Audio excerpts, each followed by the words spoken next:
in Rechten. La cantante de Malia, Rechten Teil an der Nordseite sowie des Außenbereichs. Moving forward. Sustainable mobility is connected to mobility justice. And I want to talk about what I mean by mobility justice by thinking about disasters and what happens when mobility systems fail, because it's one of the ways in which we become most aware of the inequality of mobility.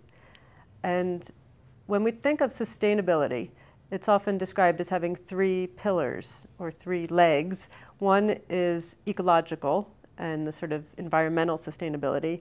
The second is economic. Can we sort of economically sustain something?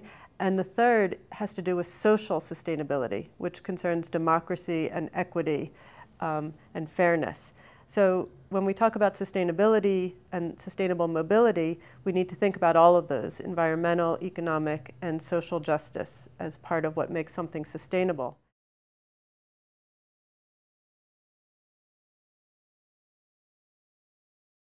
So I use the term mobility justice as a way to think about all of the things that go into making equitable and fair capacity for mobility.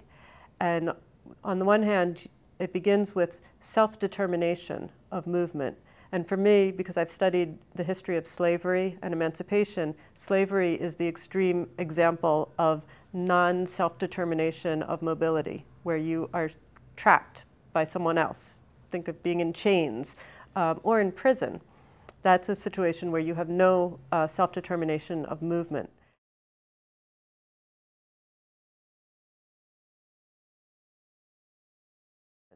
Secondly is motility as the sort of potential for mobility. And that's a different kind of thing than just sort of physical capacities, but all sorts of cultural skills and know-how and forms of potential access, which you do not have to necessarily use, but to be able to decide when and how you will be mobile is the power that we call motility.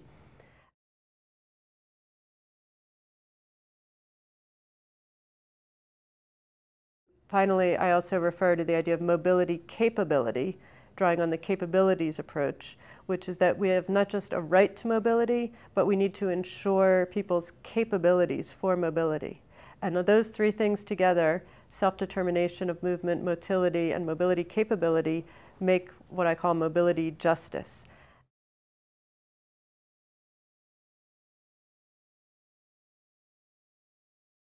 And in certain disasters, we see a complete failure of mobility justice. And I'm going to talk about two examples. One was Hurricane Katrina when it hit New Orleans, and also to think more recently about Hurricane Sandy and its effects on the east coast of North America.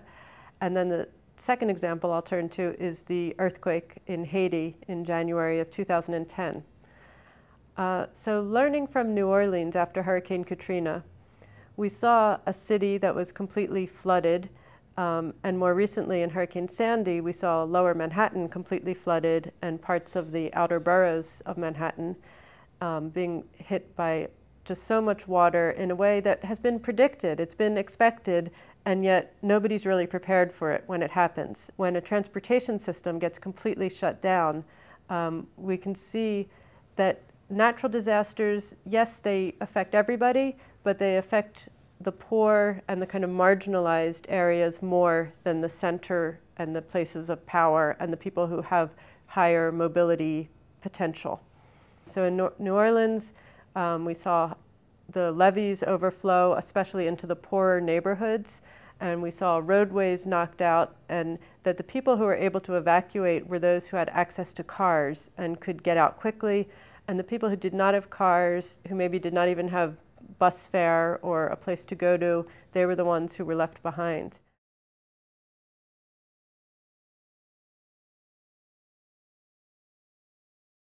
This relates to the idea of Elliott and Urry of what they call network capital.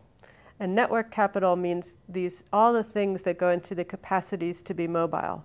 And that includes money, documents, qualifications, access to networks, location-free information and contact points, the physical capacity for movement, but also the sort of communicational capacity to be able to use phones and other communication devices and to secure meeting places and to have access to vehicles, infrastructure, and time and other resources for coordination.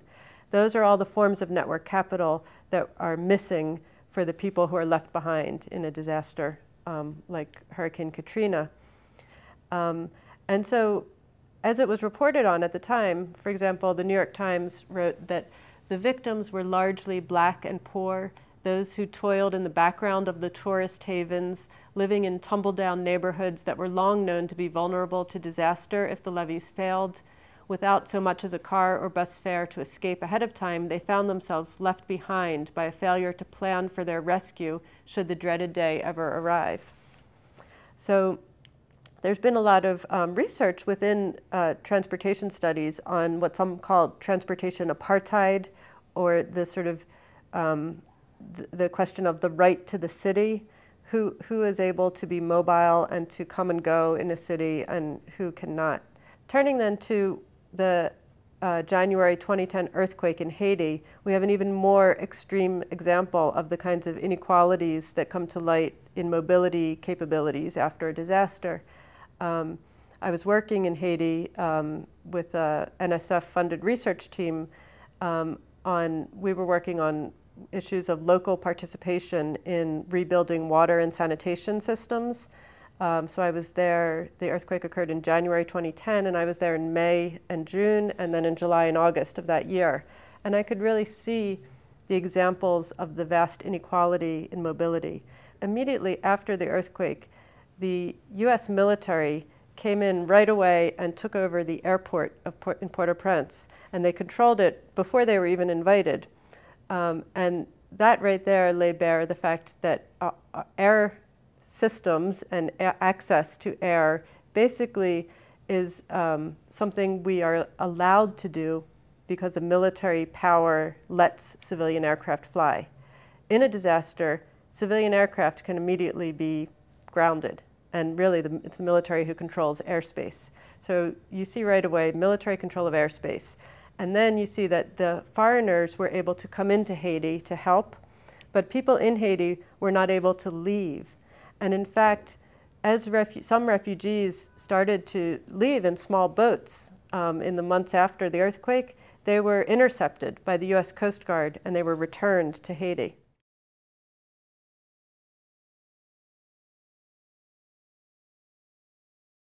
So you see, in a disaster, you see a flow of responders, of humanitarian aid, people and equipment coming into the country, but very few people are able to actually leave the disaster zone, and especially the poorest. So there were about, I think it was 30,000 Haitians who were able to leave the country right after the earthquake, but they were generally US passport holders, or they already had a passport and a visa, and they could fly out maybe through Santo Domingo in the Dominican Republic. Those were the few who were able to leave, while the vast majority were stuck in what were called IDP camps, or camps of internally displaced people.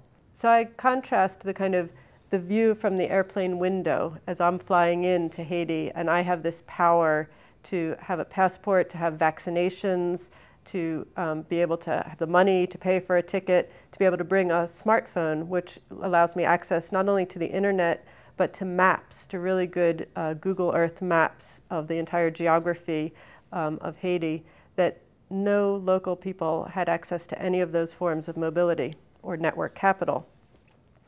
And to contrast with that, you could think of what kind of mobility did Haitians have access to. And they have their buses, which are these beautiful, colorful buses called tap-taps. And one of the classic images you see on the decorations of the tap-tap buses is running along the top of it is an airplane, a painted airplane. And people are sitting up on top of the bus with their luggage. Is as close as most of those people will ever get to air travel or to flight, because they're the people without passports, the people without visas.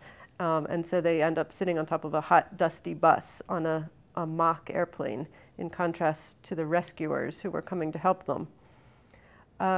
So we have this kind of militarization of airspace and this access of the foreigners with network capital, and you can contrast that with those who don't have access to those things. And it's also important to think about how does that relate to wider power relations in the Caribbean. So in a disaster, it's an extreme situation, but we can think about tourism also, and the ways in which tourism is a form of access by those with mobility capability to go to a place, to enjoy a place, to leave and go home when they need to, whereas the people who work in the tourist areas often do not have that kind of ability to move around in the same way. So I think for me, kind of thinking about failed mobility systems is a way to sort of unveil the power dynamics that are behind all of our mobility systems all of the time, but we mostly tend to ignore those inequalities. Seite sowie den Ausschnitt im rechten.